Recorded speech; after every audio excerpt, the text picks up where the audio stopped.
welcome back to Hot Rod Guy Garage, and this is going to be another video on getting ready for the Edelbrock Sick Smokies event. At this point we have 4 days till I leave, and it has been hectic around here at shop, and not without its downfalls of things, so to say. So let me flip around and we'll talk about that a little bit. So alright, I had to put some mufflers on this thing, and I really didn't want to put bull horns on it, but we had bull horns on it because it was the only way with the length of those mufflers to, you know, get the exhaust turned away from the underside of the hood. Don't like the way it looks, don't really like the way it sounds, but it is about 50% quieter than what it was, so that'll be helpful on the trip. I got rid of the aftermarket valve covers to a LS1 style set that has a normal PCV valve in it. So got those in there, and apparently pulled my throttle cable out. So got those valve covers on there. They were like bright orange, so I painted them with this. I had got some cast aluminum, and it looks like that. And I sprayed one of them and didn't like it, and that was the only dark color paint we had around the shop. So it'll work for now. So not only do we have blue and white and green, and now we got this weird like gray color.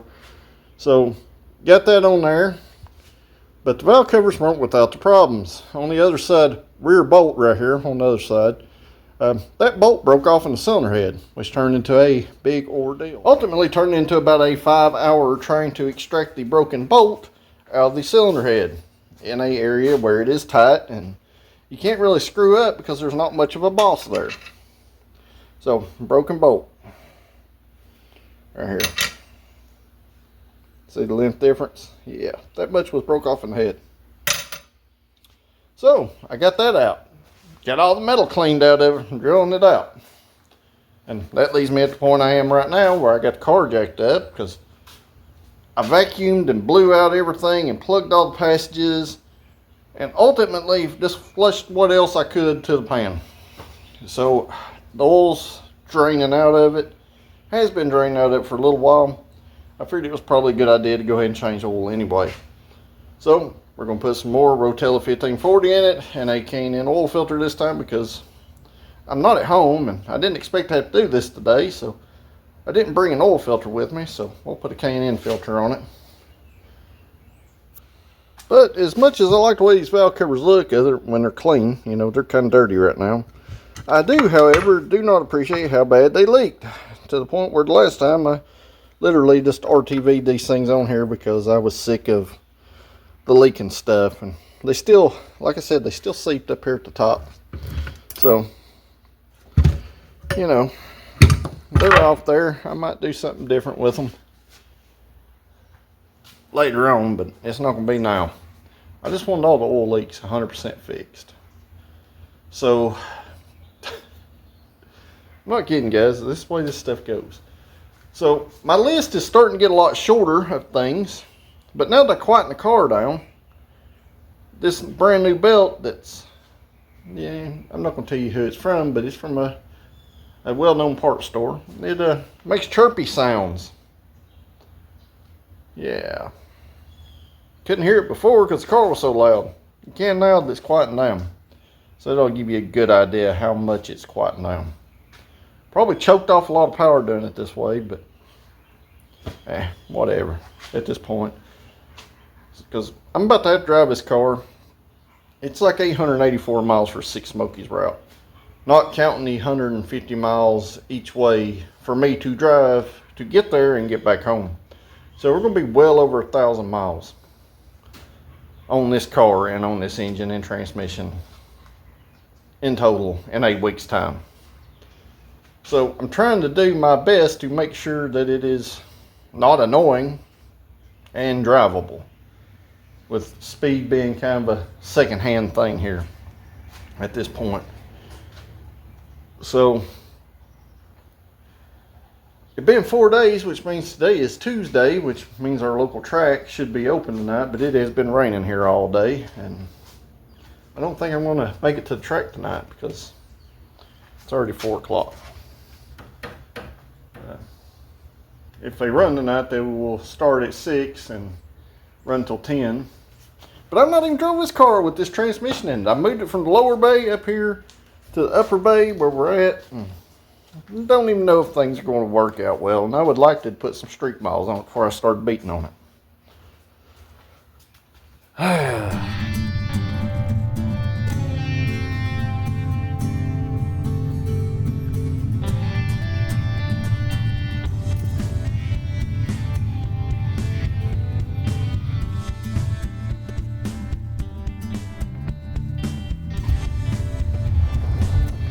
Well, no track. It was canceled due to rain. We are 2 days away from leaving, and I drove the car home last night. That wasn't without its own issues itself. Now it's running even hotter than it was, and the belt's squealing even worse than it was. So this morning I decided to put a thermostat in it. And we'll get into testing how to test the thermostat here in just a minute, but let me flip it around. So I come to the thermostat conclusion. You can see our belt, where it was slipping, has wore the paint off the water pump pulley. The water pump spins free, no play. This spins free, no play. Free, no play. And as you can see, I don't have a belt tensioner on it or the thermostat housing.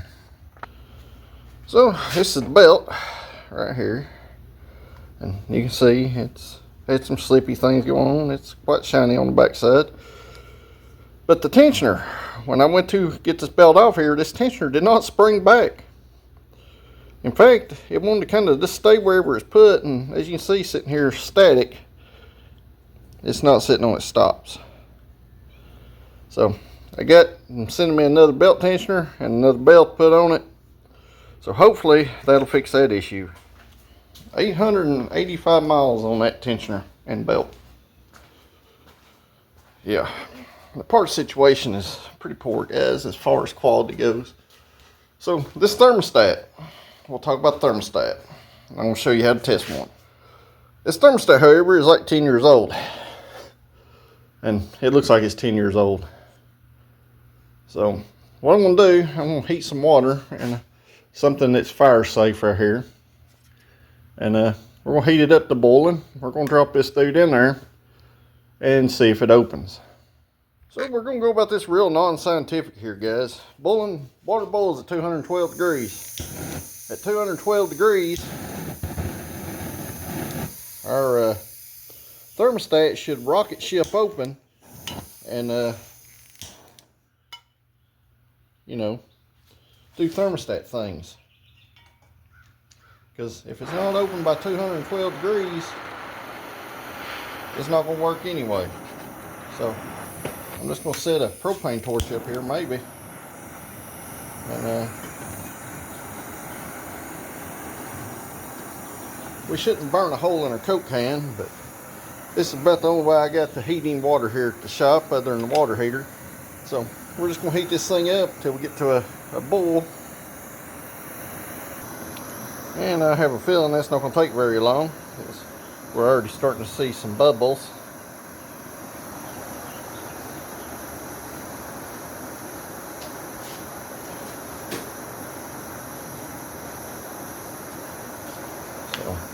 I'm just going to rotate our can here a little bit to try to keep from burning a hole in our aluminum can.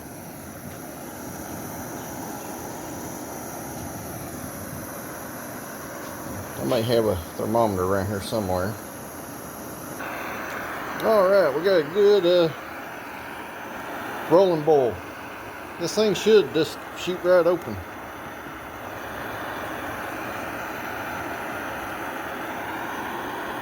Within just a few seconds. And it's not. Well, let's see here about another 5 minutes since it started to boil. Like I said, this thing ought to move fast. It ought to open fast at boiling water temperatures.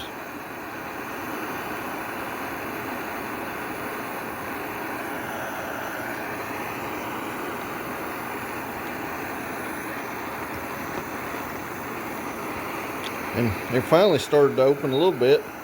It cracked. It's not fully open.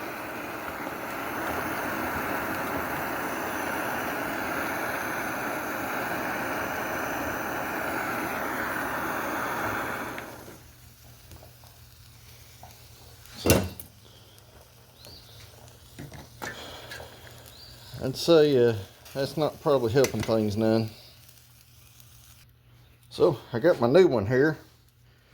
Let's put it in here.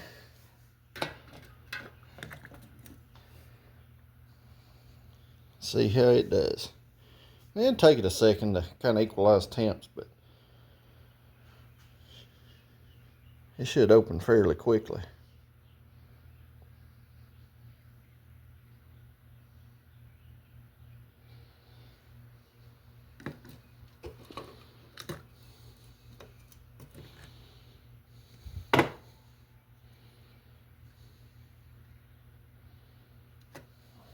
It's hot.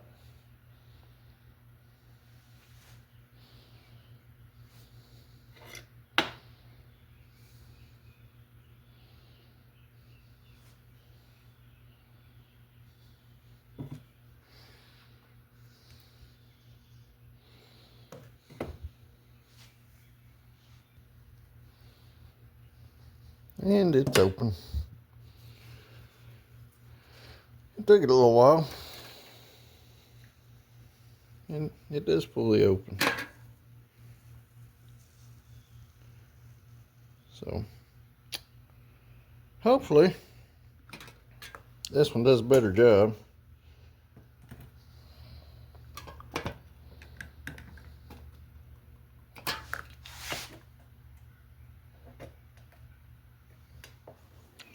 Well, that thermostat wouldn't work. Too short. That's what you get into, guys, right here.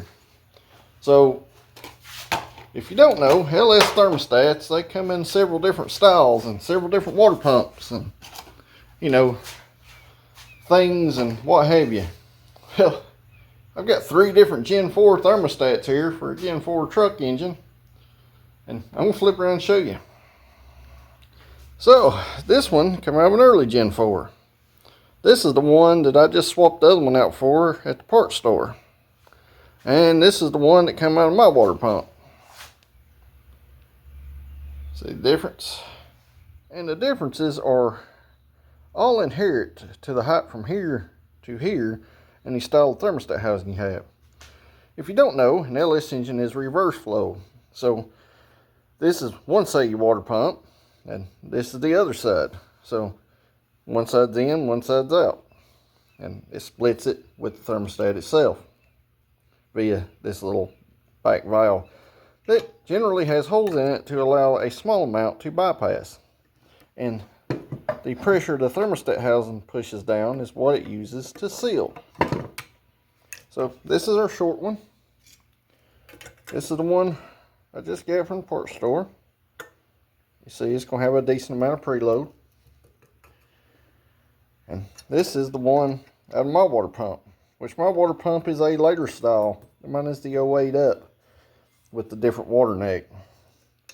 So you got to make sure you get the right thermostat, because if you put the short thermostat in the late style water pump, you're going to run hot. And if you go over here to a Corvette pump, you see how far it sticks out on it. So the thermostat I got from the parts store this time should work. This one. Even though it's not quite the same high as the one I took out, and hopefully it'll work just fine. The part number for this one is A523-160 CarQuest, which is a 160-degree flavor of thermostat. So we're going to put it in there. We're going to see what happens. So wish me luck.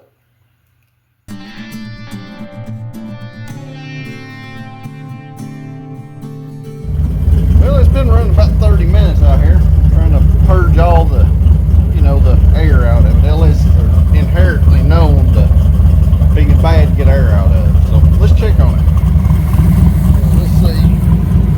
Get air. About 160 degrees. And the fan's cutting on and off.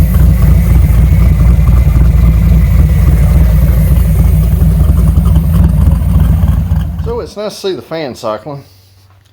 That tells me that something's doing its job again.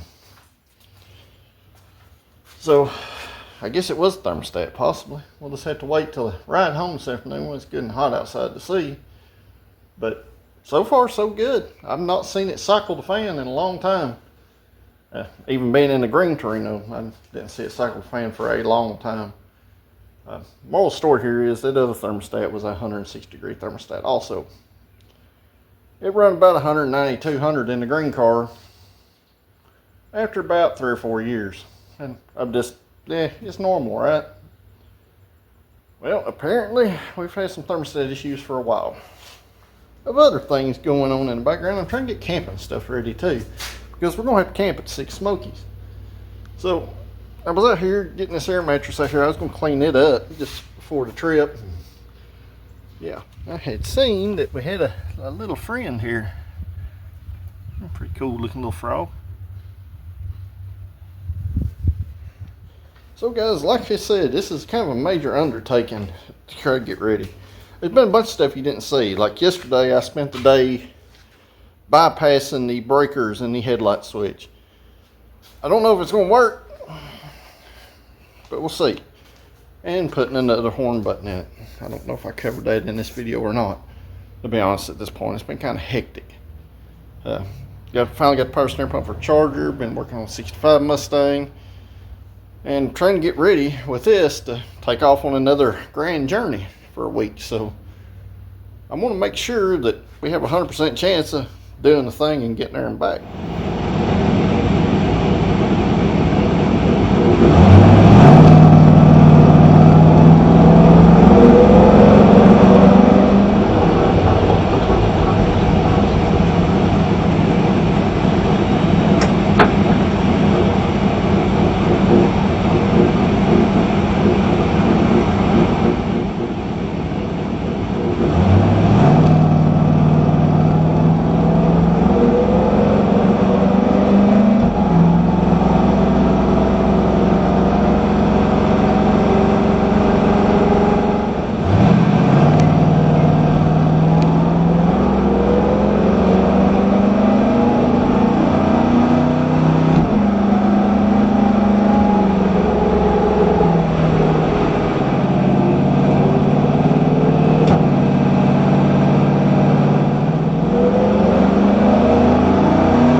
So, alright, as you can see, I'm not at the shop, I'm at home. So, the car done fairly well with the replacement thermostat in it. I've seen a high of 200 degrees, but as soon as you stop, it cools right on back down to about the 175 degree level after an extended little drive. So the thermostat did make an improvement. I do think I'm going to have to build a duct though on the front side of this radiator. So unfortunately I don't have the materials or supplies here to do so, I'm going to have to gather those. And right now we got like a day left. So I'll flip it around, I'll show you a few things, and we'll go from there. So I had to put a little piece of rubber over the frame rail there because our mufflers were rattling. But no coolant leaks, coolant's still full, everything should be all right there. Belt's tracking straight, no more belt chirping sounds when you're driving down the road. I put a temporary tack in here, that way I could see what the engine was doing. So it's been a bunch of nitpicky small stuff this video. I still need to find a set of floor mats to throw in this thing. That'll make an improvement too on heat on the floor pan. And I think, other than like I said, making a little duct, I'm going to visit the local dirt track shop probably tomorrow. And I'm going to see if I can't source some heavy plastic or some aluminum, and we'll build a little box off the top front of this radiator to see if we can't capture some of that air and force it through the core. Other than that, guys, I ain't got no clue, other than maybe, you know, the radiator may be a little too small for this thing when you're running down the road. Upgrade the fan, change the thermostat. It don't have no air in it. It's got 2 bottles of VP cool down in it. So I don't know what more I can do at this point to try to make it run cooler, but it's by no means running hot. So guys, that's where I'm gonna leave this video off. So shorter video, probably not interesting to a lot of you guys, but it's just part of my journey in this drag and drive stuff, and a part of the journey of the 66 Mustang. So if you haven't yet, make sure you like this video, share it with your friends. If you're not a subscriber, hit that subscribe button, because it does help the channel to grow. If you are a subscriber, I greatly appreciate you guys, and I look forward to everybody's comments down below. So until next video, thank you for watching. I'll see you at the next one.